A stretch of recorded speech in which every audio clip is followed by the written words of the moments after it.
Hello guys, I am your new JL storyteller, Chinnu Angel. This is my first story. Story का नाम है प्यार हो गया तुमसे। ये स्टोरी स्टार्ट होती है दिल्ली की शहर से। एक बड़ा सा घर में एक लड़का और उस लड़के का पिता बैठा हुआ था। उस लड़के का चेहरा देखकर साफ साफ पता चलता है कि वो बहुत उदास है और वो लड़का उसके पिता से कहता है कि डैड, मुझे ये शादी नहीं करना है। क्यों नहीं समझ रहे हो मेरी बात? प्लीज़ डैड, मैं किसी और से प्यार करती हूँ। प्लीज़ डैड, दादाजी से कहो ना, दादाजी को समझाओ ना। उस लड़के का पिता कहता है कि मैं कुछ नहीं कर सकती इसके बारे में, क्योंकि तुम्हारा दादाजी मेरी बात नहीं सुनेगी इस मामले में, क्योंकि तुम्हारा दादाजी ने वादा किया था कि उसकी दोस्त के पोती से तुम्हारी शादी करने का। अब दादाजी पीछे नहीं होगा इस वादे से, चाहे कुछ भी हो। इसमें दादाजी को किसी को भी नहीं सुनेगा। तभी उस हाल में टिक टिक का आवाज़ गूंजती है। एक बड़ा आदमी इन दोनों के पास आकर बड़े से चेयर में बैठकर इन दोनों की तरफ देखकर बोलता है कि क्या हुआ, तुम दोनों को कुछ बात करनी है मुझसे? वो बड़ा आदमी कोई और नहीं, उस लड़के का दादाजी का बेटा बोलता है कि नहीं पापा, कुछ नहीं, बात करनी है। तभी किचन से एक औरत चाय की ट्रे लेकर उन तीनों की चाय देती है और वो भी एक कप लेकर सोफे पर बैठ जाती है।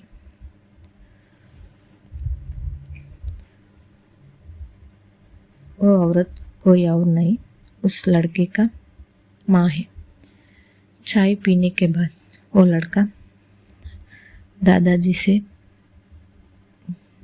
के सामने घुटनों पर आकर हाथ जोड़कर बोलता है कि दादाजी, प्लीज़ मुझे ये शादी नहीं करनी है।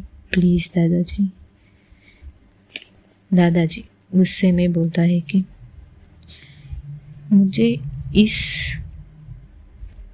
सब नहीं सुनना है।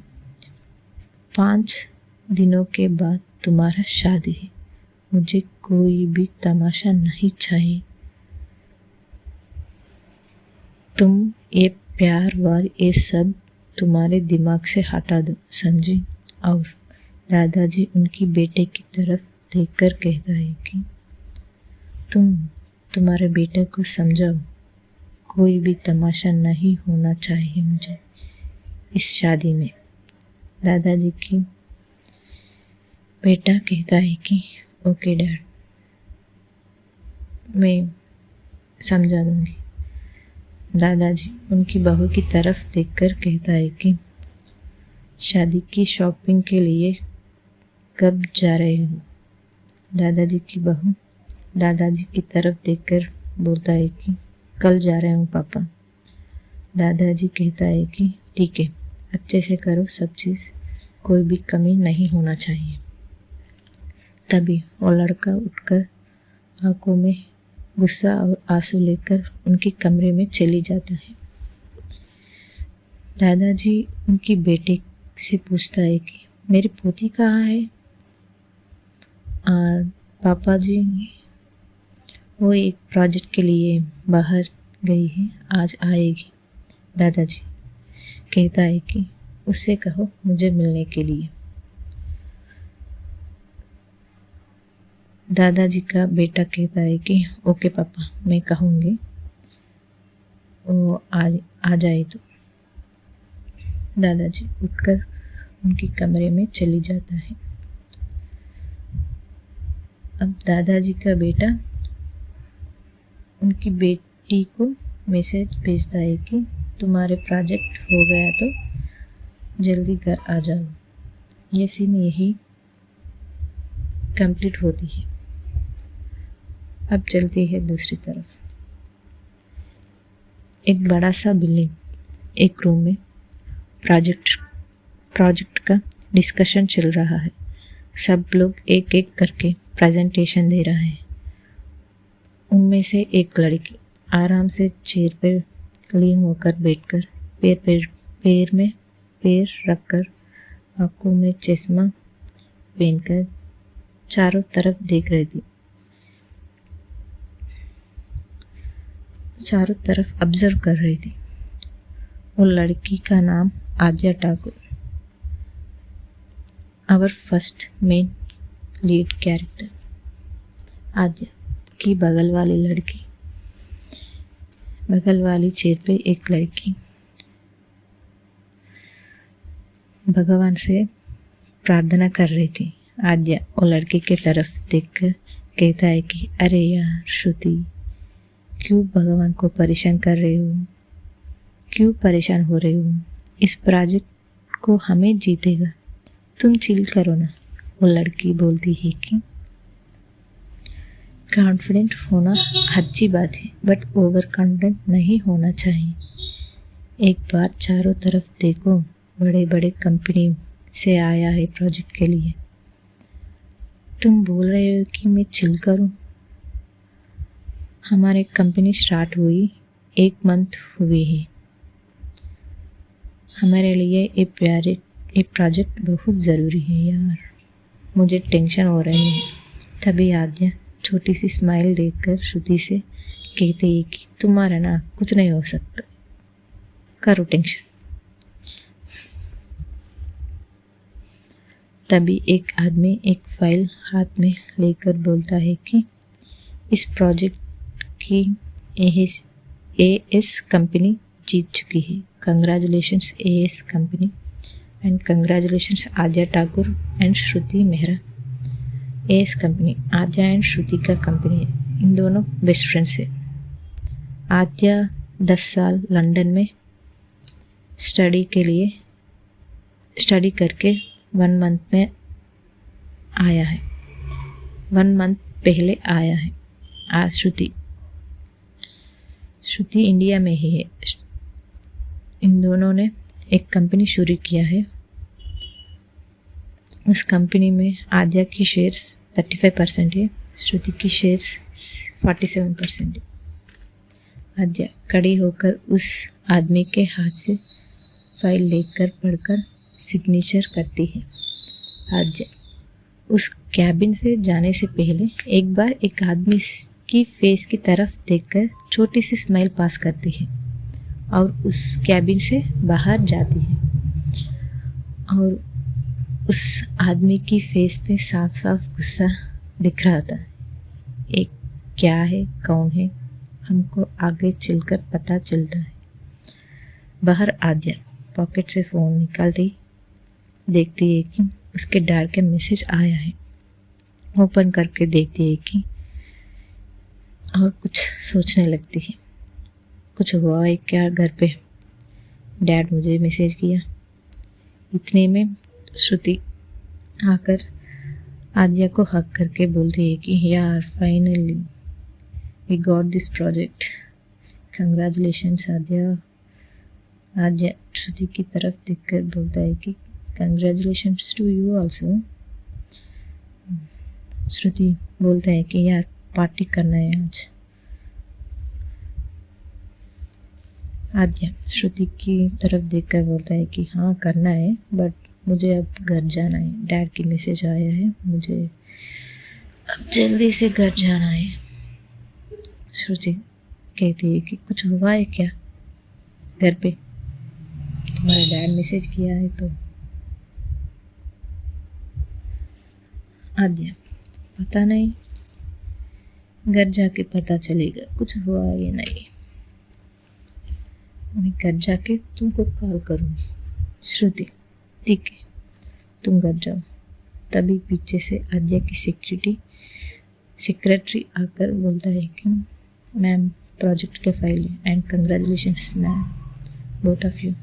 आद्या एंड श्रुति बोलता है कि थैंक यू एंड आद्या बोलता है कि तुम इस फाइल लेकर घर जाओ, आज ऑफिस मत जाओ, श्रुति तुम्हें ड्रॉप करेगी। श्रुति, तुम मेरे सेक्रेटरी को ड्रॉप करो। श्रुति, ओके मैं ड्रॉप कर दूंगी, तुम घर जाके मुझे फ़ोन करो ना। आद्या, ओके मैं कर दूंगी, तुम पार्टी का लोकेशन शेयर कर दो मुझे। ये कहकर आद्या लिफ्ट में जाती है और लिफ्ट की बटन प्रेस करके नीचे चली जाती है और नीचे जाने के बाद कार के पास जाकर ड्राइविंग सीट पर बैठ जाती है और एक सिगरेट लेकर मुंह में रखती है और ड्राइव करके घर के लिए चली जाती है। अब शीनू शिफ्ट होती है आद्या के घर। आद्या घर पर एंट्री होती है, उसके सामने उसके डैड सोफे पे बैठकर फाइल्स चेक करती है। फाइल्स चेक कर रहा है।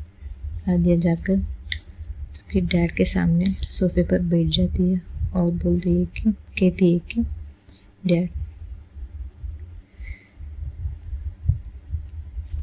क्या हुआ?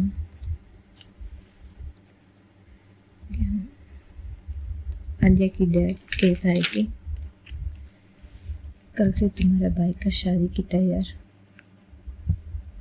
करनी है, सब चीज़ शुरुआत होती है कल से। इसके बारे में बात करने के लिए मैसेज किया है। बट डैड, भाई मान गई शादी के लिए। आद्या, नहीं, बट तुम्हारा दादाजी भी नहीं मान रहे हैं, मैं क्या करूं? अब मुझे कुछ समझ में नहीं आ रहा है। आद्या, मैं एक बार दादाजी से बात करूं? आद्या की डैड, हाँ जाओ, जाकर बात करो आराम से, आर्ग्यूमेंट मत करो दादाजी से। आद्या, डैड मैं क्यों आर्ग्यूमेंट करूँगी दादाजी से? आद्या की डैड छोटी सी स्माइल लेकर बोलता है कि क्योंकि तुम दोनों एक जैसी है ना, गुस्से वाले, शॉर्ट टेम्पर। हाँ, इसलिए मुझे डर लगता है कभी कभी तुम दोनों से बात करने के लिए। आद्या, ओके डैड, मैं बस बात करके आती हूँ। तभी आद्या की मम्मी बोलती है कि खाना करके जाओ, खाना खाकर जाओ। आद्या, मुझे अभी नहीं खाना है, मुझे भूख लगेगी तो मैं खाऊंगी, तुम मेरे लिए टेंशन मत लो, जाओ तुम्हारे बेटे को संभालो, मुझे छोड़ दो। ये कहकर आद्या चली जाती है दादाजी के कमरे में की तरफ। ये सारे बात सुनकर आद्या की मम्मी को बहुत बुरा लगता है। उसके दिल में, उनकी आंखों में आंसू आ जाते हैं। उस पॉइंट पे आद्या ऐसे क्यों बात कर रही है उसकी मम्मी से, हमको आगे जाकर पता चल रहा। अब आद्या दादाजी के रूम पे नॉक नॉक करके बोलती है कि दादाजी मैं अंदर आऊँ? दादाजी, हाँ आओ। आद्या जाकर सोफे पर बैठ जाती है। पूछते हैं कि दादाजी आप कैसी हो? दादाजी कहता है कि मैं ठीक हूँ, अब फुर्सत मिली तुम्हारा दादाजी से हाल चाल पूछने का। आद्या, नहीं दादाजी, थोड़ा सा काम है ना, कंपनी नहीं है ना, इसलिए बिजी हो गई। दादाजी बोलता है कि कल तुम्हारे भाई का शादी की तैयारी शुरू होती है, तुम्हें संभालना है सब, कल से ऑफिस से छुट्टी ले लो, मत जाओ, तुम्हारे ऑफिस से छुट्टी लेने की ज़रूरत नहीं है, मत जाओ। आद्या, बट दादाजी एक बार बाइक के बारे में भी सोच लो। दादाजी, मुझे इस टॉपिक के बारे में कुछ नहीं बात करना है, तुझे जो करने के लिए बोला है वो करो, कल से सब कुछ तुम्हें देखना है, आद्या, ओके दादाजी, मैं देख लूँगी। आद्या, अब इस बारे में क्या बात करेगी? उसकी दादाजी सुनने के लिए तैयार ही नहीं है। आद्या उठकर जाने के लिए आद्या उठकर जाने लगती है। तभी दादाजी बोलता है कि प्रोजेक्ट का क्या हुआ? आद्या, प्रोजेक्ट तो जीत लिया दादाजी। दादाजी, पार्टी वार्टी है या नहीं? आद्या, पार्टी है दादाजी, आज रात को। दादाजी, तुम आओगी? दादाजी, कहाँ पार्टी? आद्या, पब में। दादाजी, पब में इस एज में मैं आऊँ? दत्त, जाओ। Aadya, you are still looking young दादाजी। दादाजी, मस्का मत मारो मुझे, जाओ अच्छे से एंजॉय करो। हाँ, ज़्यादा मत पीना। और लड़कियों का चक्कर ज़्यादा चल रहा है तुम्हारा इन दिनों में। आज दादाजी, I am still 26, I am enjoying my life, that's it. दादाजी, ज़्यादा मत बनो वरना तुम्हारी शादी करूँ। आज दादाजी, ये मत करो ना, मुझे प्यार शादी ये नहीं करना है, मुझे छोड़ दो, बाय। ये कहकर आद्या दादाजी के कमरे से बाहर आती है, सीढ़ियों से ऊपर जाती है और कुछ सोचने लगती है उसके बाय के कमरे में जाने के लिए। और सोचते सोचते उस बाई के कमरे के दरवाजे पे नॉक करती है। उस बाई दरवाज़ा ओपन कर देखती है कि आद्या से उसकी बाई की इतनी अच्छी बॉन्डिंग नहीं है, इसीलिए वो शॉक होकर देखता है कि ये मेरे कमरे में के बाहर क्या कर रही है, दरवाज़ा क्यों ना कर रही है। ऐसे मुंह बनाकर देखता है। आद्या, मैं अंदर आऊँ? आद्या की बाई, हाँ आओ। ये कहकर आद्या अंदर जाती है और सोफे पर बैठ जाती है। आद्या की बाई भी उसके सामने सोफे पर बैठ जाती है।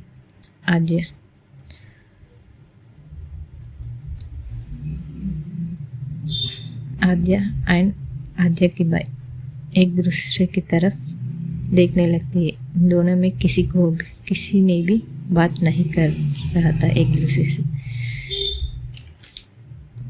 आद्या सोचती है कि अब मैं तो आ गई, अब मैं क्या बात करूं।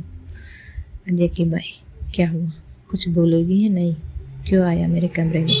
आद्या कहती है कि आज मेरा कंपनी एक प्रोजेक्ट जीत लिया है, इसलिए एक पार्टी है रात को, तुम्हें इनवाइट करने के लिए आए हैं। आद्या की बाई कहता है कि सॉरी, मैं नहीं आऊँगी, I am not interested in parties. Aadya कहती है कि okay, no problem, I am just inviting you, that's it. ये कहकर जाने के लिए उठ जाती है। तभी आद्या का बाई की फ़ोन पर एक मैसेज आती है। फ़ोन आद्या के सामने टेबल पर है। आद्या एक बार फ़ोन की तरफ देखती है। उस फ़ोन में आद्या की बाई का गर्लफ्रेंड का फ़ोटो वॉलपेपर लगा हुआ है। आद्या एक नज़र देखती है और चली जाती है उस कमरे से बाहर। अब आद्या के कमरे में जाकर फ्रेश होकर बेड पर बैठ जाती है और फ़ोन हाथ में लेकर श्रुति को फ़ोन करती है। श्रुति फ़ोन उठाकर बोलती है कि क्या हुआ आद्या, घर पे कुछ हुआ है क्या? आद्या कहती है कि कुछ नहीं यार, भाई की शादी है ना, शादी की तैयारी करना है कल से, इसी बारे में बात करने के लिए बुला लिया मुझे। श्रुति ठीक है, मैं पार्टी की लोकेशन भेजती हूँ तुम्हें, आओ। हाँ जी ठीक है, भेज दो। मैं थोड़ा सा आराम करती हूँ, मैं बहुत थक गई यार, इस प्रोजेक्ट के लिए वर्क कर गई। श्रुति ओके, आराम करो, बाय। आद्या बाय कहकर फ़ोन कट करती है। इस एपिसोड यह ख़त्म होती है। अब देखते हैं कि क्या होगा आगे, कुछ इंटरेस्टिंग होगा। Please like, subscribe and share. This is my first story. थोड़ा सा गलती हो गई तो माफ़ कर दो ना प्लीज़ यार। एंड मुझे इतने अच्छी हिंदी नहीं आती है, इसलिए प्लीज़ कुछ गड़बड़ है तो माफ़ कर दो हिंदी में, प्रोनाउंसिंग में। Okay bye.